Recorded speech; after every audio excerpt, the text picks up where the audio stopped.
झारखंड में बजट सत्र की शुरुआत से पहले मंत्रिमंडल विस्तार की सुगबुगाहट पूरी तरीके से तेज नजर आ रही है और नेताओं में भी अब एक कौतूहल की स्थिति है कि किन्हें इस बार जिम्मेदारी मिलेगी और कौन से जो नेता हैं वो इस बार मंत्री बनने की रेस में आगे हैं, किनके नामों की चर्चा ज्यादा है। इन तमाम चीजों को समझेंगे क्योंकि हेमंत मंत्रिमंडल में कैबिनेट का विस्तार होना है, कई नए चेहरों को जगह दी जा सकती है। इस वक्त हमारे स्टूडियो में हमारे दो सहयोगी मौजूद हैं। वरिष्ठ सहयोगी राकेश रंजन जी हमारे साथ हैं, सहयोगी करिश्मा भी हैं। सबसे पहले करिश्मा से समझेंगे। करिश्मा, जब से सीएम हेमंत सोरेन विदेश दौरे के बाद लौटे उसके बाद से ही मंत्रिमंडल विस्तार की चर्चा तेज है और आज भी देखिए हलचल बढ़ी हुई है। मंत्रिमंडल विस्तार को लेकर आज कौन सी अपडेट करिश्मा निकल के आई है सामने?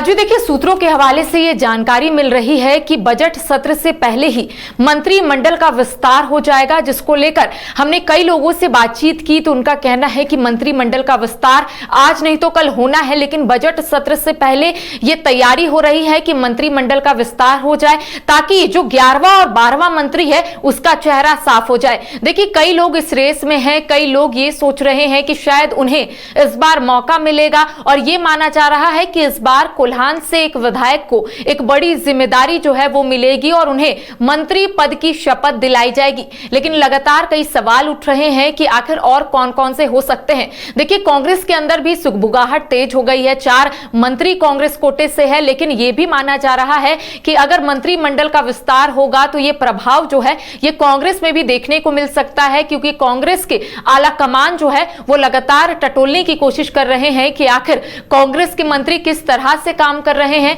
और क्योंकि बीच में ये भी कयास लगाए जा रहे थे कि मंत्रियों का चेहरा बदल दिया जाएगा अगर वो ढंग से काम नहीं करेंगे। तो देखिए, हाल ही के दिनों में जब दिल्ली में अहम बैठक रखी गई थी तो ये माना जा रहा था कि मंत्रियों से 1 to 1 बातें जो है वो खुद राष्ट्रीय अध्यक्ष मल्लिकार्जुन खड़गे करेंगे, जो संगठन के महासचिव है। उसके साथ ही ये भी कहा जा रहा था कि राहुल गांधी भी लगातार लोगों से भी पूछ रहे हैं कि आखिर उन्हें किस तरह का मंत्री जो है वो चाहिए, क्योंकि विधायकों की तरफ से लगातार नाराजगी के साथ साथ जो असंतुष्ट जो विधायक कह रहे थे वो कहीं ना कहीं देखने को मिल रहा था। तो माना जा रहा है इस बार कि मंत्रिमंडल में फेरबदल के साथ साथ जो मंत्रिमंडल का विस्तार है वो यहां पर किया जा सकता है। देखिए, कई लोग जो है वो अपनी इच्छा व्यक्त कर रहे हैं, चाहे हम कांग्रेस के और विधायकों की बात करेंगे। उनका कहना है कि इच्छा सभी के अंदर रहती है, सभी को मंत्री बनने की जो इच्छा है वो है, लेकिन आला कमान के तरफ से जो भी निर्णय लिया जाएगा उसी पर ये लोग कायम रहेंगे। साथ ही हमने कई कांग्रेस के विधायकों से बातचीत की तो उनका कहना है कि अगर उन्हें ये जिम्मेदारी मिलती है तो वो अच्छे से काम करेंगे। दूसरी ओर ये माना जा रहा है कि इस बार 2 नए चेहरों को मौका मिलेगा। जैसे मैंने शुरुआत में कहा कि कोल्हान के एक विधायक को इसमें एक बड़ी जिम्मेदारी मिल सकती है। अब वो विधायक कौन होंगे? क्या वो समीर मोहंती होंगे? क्या वो सोमेश सोरेन होंगे? कई कयास जो है वो लगाए जा रहे हैं। अच्छा, ठीक है करिश्मा, 2 नए चेहरों को जगह दिए जाने की आप बात कह रही हैं। राकेश रंजन जी से थोड़ा इसके अंदरूनी मायने समझते हैं। राकेश जी, करिश्मा कह रही हैं कि कोल्हान से एक चेहरे को इस बार मंत्रिमंडल में उतारा जा सकता है।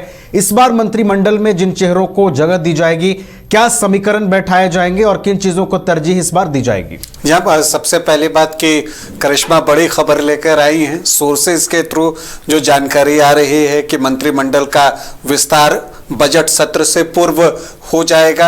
अब सोर्स तो बताएंगी नहीं करिश्मा, ये मैं जानता हूं कि बताइएगा। नहीं बिल्कुल नहीं। तो सोर्स बिल्कुल नहीं बताएंगी ये, लेकिन जो सोर्स के थ्रू पुख्ता जानकारी लेकर आई हैं कि मंत्रिमंडल का विस्तार, हेमंत कैबिनेट का विस्तार किया जा सकता है। और जैसा इन्होंने कहा कि कोल्हान से किसी एक व्यक्ति को मंत्रिमंडल में शामिल किया जा सकता है और इसके कहने के पीछे जो वजह रहती है वो ये रहती है कि आमतौर पर झारखंड में देखा गया है कि जो कोटा है मंत्रियों का 12 उससे एक कम ही जो है वो चुना जाता है। तो 11 मंत्री ही आमतौर पर रहते हैं, इसलिए एक की जगह तो वहां दिखती है। चूंकि स्वर्गीय रामदास सोरेन की जगह पर किसी एक को तो मंत्री बनाना ही है, लेकिन वो जो कोटा है वो जेएमएम का कोटा है, तो जेएमएम से ही वो व्यक्ति चुने जाएंगे।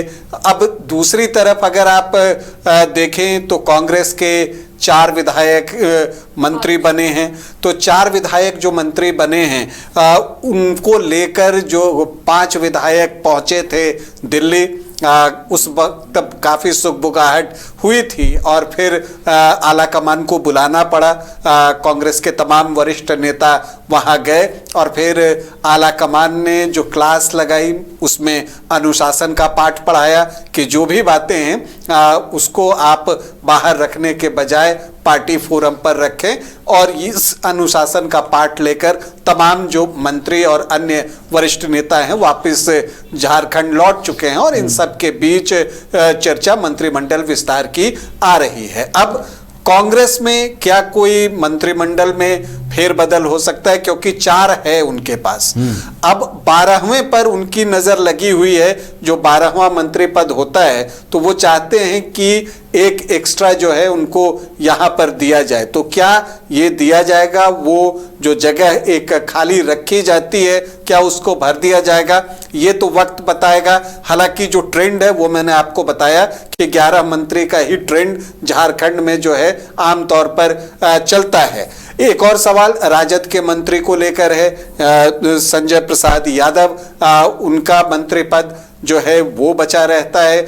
अगर आरजेडी शामिल रहता है इस सरकार में, मंत्रिमंडल में, तो मुझे लगता है कि उनकी जगह सुरक्षित जान पड़ती है। तो ऐसे आप देखें तो जेएमएम कोटे से एक मंत्री बनना है और कोल्हान से ही मंत्री बनने की संभावना दिख रही है। कई दावेदार हैं। जहां तक सोमेश सोरेन की बात है, देखिए अगर उनको मंत्री बनाना होता तो चुनाव से पहले बना दिया गया होता, क्योंकि एक मंत्री के रूप में वो चुनाव लड़ते तो जीत और बड़ी भी हो सकती थी। तो इसलिए मुझे संभावना कम दिख रही है कि सोमेश सोरेन जो है वो मंत्री बनेंगे। लेकिन जो अन्य जो कोल्हान क्षेत्र से आप देखिए जो विधायक चुने गए हैं तो उसमें अगर आप देखिए तो जो कुछ नाम चल रहे हैं उसमें एक समीर मोहंती का नाम चलता है, क्योंकि वो काफ़ी सक्रिय भी रहे हैं और एक जुझारू नेता के रूप में उनकी पहचान भी रही है। बहरागोड़ा से वो विधायक हैं, बड़े मार्जिन से चुनाव भी जीते थे और उनकी जो है दावेदारी बनती है। 2 बार के विधायक भी हैं, इधर 2 बार उन्होंने चुनाव भी जीता है।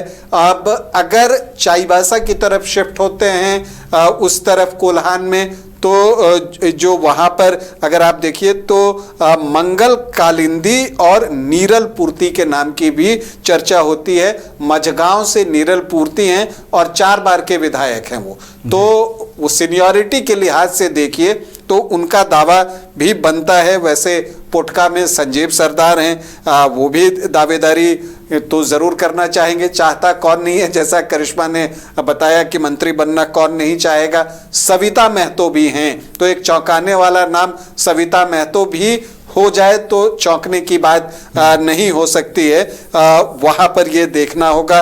लेकिन चूंकि जगह रामदास सोरेन की खाली हुई है तो वहाँ पर समीर मोहंती और नीरल पूर्ति का दावा मुझे मजबूत दिखता है। लेकिन चूंकि दीपक बिरुआ चाईबासा से विधायक हैं तो ऐसी परिस्थिति में समीर मोहंती का दावा सशक्त जान पड़ता है। वैसे हेमंत सोरेन ही फैसला लेंगे मुख्यमंत्री कि किनको मंत्री बनाना है। टोटल उन्हीं की जो है वो प्रायोरिटी में होता है और वही तय करते हैं, मुख्यमंत्री ही तय करते हैं कि कौन मंत्री परिषद में शामिल होगा। चलिए, तो कई नाम हैं और उन नामों का दावा मजबूत भी लग रहा है। राकेश रंजन जी ने वो नाम भी गिनाए हैं। करिश्मा से एक छोटा और आखिरी सवाल लेंगे।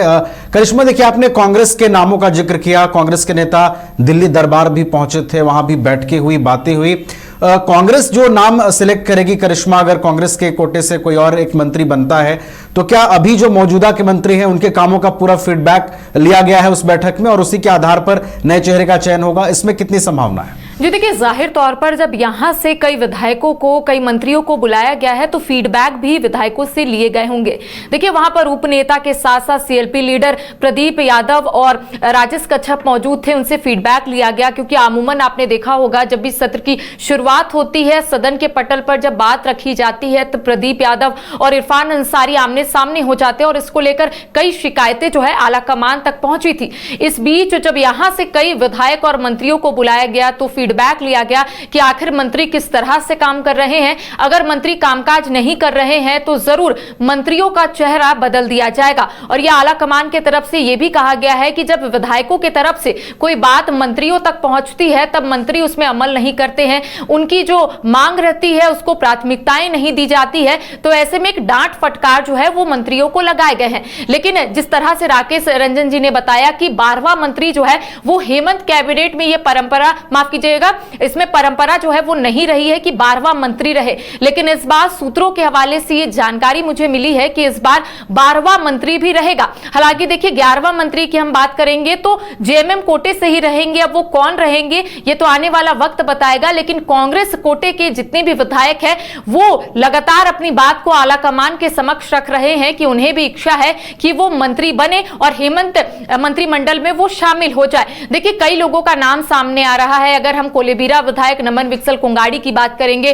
तो लंबे समय से वो कांग्रेस में है, लगातार वो विधायक भी रहे हैं, लोगों से मुलाकात भी करते हैं। और अगर इधर हम बात करेंगे तो हमने कई विधायकों से बातचीत की तो उनका यही कहना है कि अगर आला कमान के तरफ से ये दिशा निर्देश दिया जाता है तो जरूर वो लोग इसमें काम करेंगे और आने वाले समय में जो भी आला कमान के तरफ से काम दिए जाएंगे उसमें वो लोग उसी अकॉर्डिंग काम करेंगे। दूसरी ओर जो नाम सामने आ रहा है वो राजेश कच्छप है जो फिलहाल उपनेता है, तो ऐसे में वो भी लगातार मिल रहे हैं आला कमान के तरफ से। तो 2-3 ऐसे नाम है नवीन जो लगातार सुर्खियों में है। लगातार ये भी माना जा रहा है कि इन तमाम लोगों से फीडबैक भी लिया जा रहा है कि कौन से विधायक अच्छे से काम कर रहे हैं, कौन विधायक जनता से मुखातिब हो रहे हैं, उनकी समस्या का किस तरह से निदान कर रहे हैं। तो सभी विधायकों से एक एक करके फीडबैक लिया गया है कि ये जो 4 मंत्री है कांग्रेस कोटे के वो कैसा काम कर रहे हैं, क्या उनका चेहरा बदल देना चाहिए। ऐसे में देखिए हमने आज एक विधायक से बातचीत की तो उनका कहना है कि हमने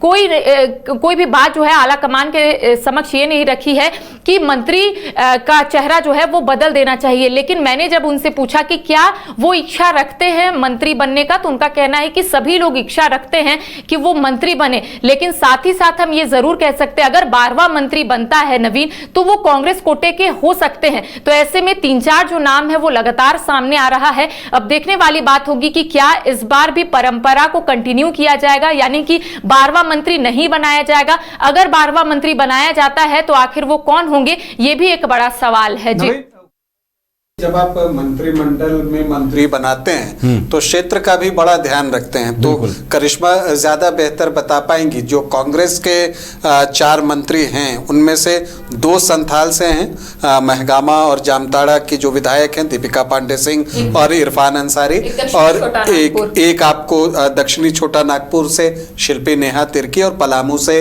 राधा कृष्ण किशोर।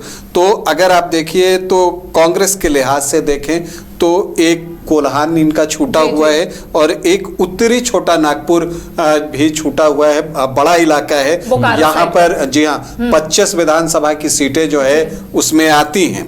तो क्या ऐसा हो सकता है कि क्षेत्रीय संतुलन साधने के प्रयास में अगर 5वें मंत्री का पद मिलता है तो उसको उत्तरी छोटा नागपुर से देखा जाए, चूंकि वहां से कोई प्रतिनिधित्व जो है वो अभी तक नहीं है, तो वैसी परिस्थिति में मुझे लगता है कि कुमार जयमंगल सिंह भी एक दावेदार के रूप में उभर सकते हैं।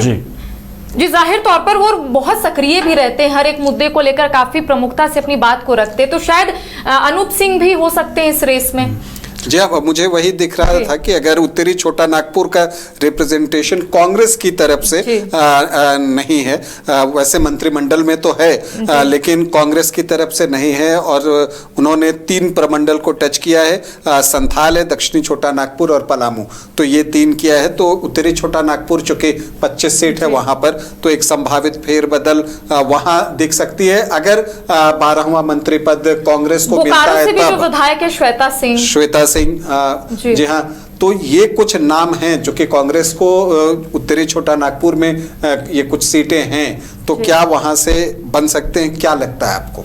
जी, मुझे भी लगता है कि आपने जिस तरह से कहा कि संथाल परगना के 2 मंत्री है। अगर हम इधर बात करेंगे दक्षिणी छोटा नागपुर से तो शिल्पी नेहा तिर्की है, पलामू से वित्त मंत्री राधा कृष्ण किशोर है। तो ऐसे में कांग्रेस की तरफ से ये कोशिश की जाएगी कि जहां कांग्रेस के मंत्री नहीं है, जैसे आपने कहा कि उत्तरी छोटा नागपुर में नहीं है, तो कांग्रेस की तरफ से इस दिशा में भी शायद जो आला कमान है वो सोच रहे होंगे कि वहां से एक तो कांग्रेस के रिप्रेजेंटेटिव जो है वहां पर रहे। तो इसमें कुमार जयमंगल सिंह उर्फ अनूप सिंह का नाम भी आ सकता है, नवीन, इसके साथ ही बोकारो से जो विधायक है श्वेता सिंह, उनका भी नाम आ सकता है। तो ऐसे में हम कह सकते हैं बजट सत्र से पहले अगर मंत्रिमंडल का फेरबदल या फिर कह सकते हैं विस्तार होगा तो शायद अगर 12वां मंत्री बनता है तो कांग्रेस के तरफ से यह कोशिश की जाएगी कि उत्तरी छोटा नागपुर से भी कोई ऐसे विधायक जो है उन्हें मंत्री पद की शपथ दिलाया जाए, ताकि वहां पर भी कांग्रेस का एक रिप्रेजेंटेटिव जो है वो रहे। क्योंकि अभी जो 4 मंत्री हैं वो सुरक्षित जान पड़ते हैं, चूंकि राधा कृष्ण किशोर वित्त मंत्री हैं, अभी बजट आना है,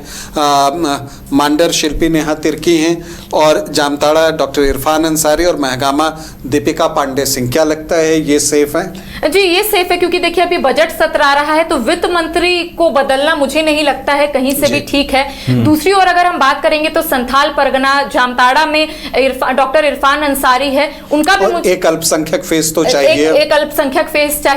इसके साथ ही अगर हम महगामा तरफ बढ़े तो वहां पर दीपिका पांडे सिंह है, मुझे नहीं लगता है कि उन्हें भी कोई डरने की जरूरत है। साथ ही अगर हम बात करें दक्षिणी छोटा नागपुर की तो शिल्पी नेहा तिर्की है। अब बचा उत्तरी छोटा नागपुर, तो वहां से 2 नाम सामने आ रहे हैं, एक तो अनूप सिंह जो बेरमो से विधायक है, दूसरा बोकारो विधायक श्वेता सिंह है। अब देखिए आला कमान को ही निर्णय लेना है, लेकिन हम कह सकते हैं कि तमाम चीजों को देखने के बाद ही आला कमान के तरफ से एक निर्णय लिया जाएगा और यही वजह है कि विधायक जो है लगातार आला कमान से मुलाकात करने के लिए पहुंच रहे हैं, ताकि उन्हें इस बार मौका मिले, ताकि वो लोग भी अपनी बातें जो है आला कमान के समक्ष रख दे। शायद यही वजह होगी। या तो कहने का मतलब ये कि अगर कांग्रेस को एक एक्स्ट्रा मंत्री पद मिलता है तब किसी नए चेहरे की एंट्री हो सकती है। जी 12वां मंत्री, मैंने जैसे ही कहा कि हेमंत सोरेन कैबिनेट में मंत्रिमंडल में ये परंपरा ही नहीं रही है कि 12वां मंत्री रहे, और इस बार सूत्रों के हवाले से ये जानकारी मिल रही है कि 12वां मंत्री रह सकता है। तो अगर 12वां मंत्री रहेगा तो कौन से कोटे से, यानी कि पूरी निगाहें इस पर रहेंगी कि क्या इस बार ट्रेंड बदलेगा, और अगर बदलेगा तो फिर कांग्रेस से किसी नए चेहरे की एंट्री तय है।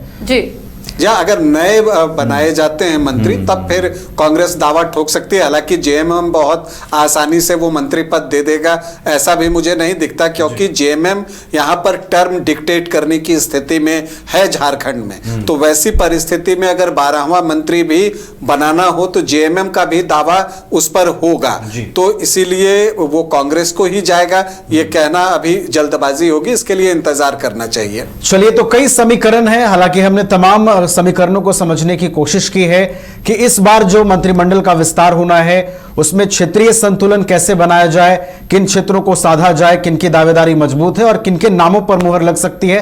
तमाम चीजों को हमने समझा है। बहुत बहुत शुक्रिया राकेश रंजन जी आपका हमारे साथ जुड़ने के लिए। करिश्मा आपका भी बहुत बहुत शुक्रिया हमारे साथ जुड़ने के लिए।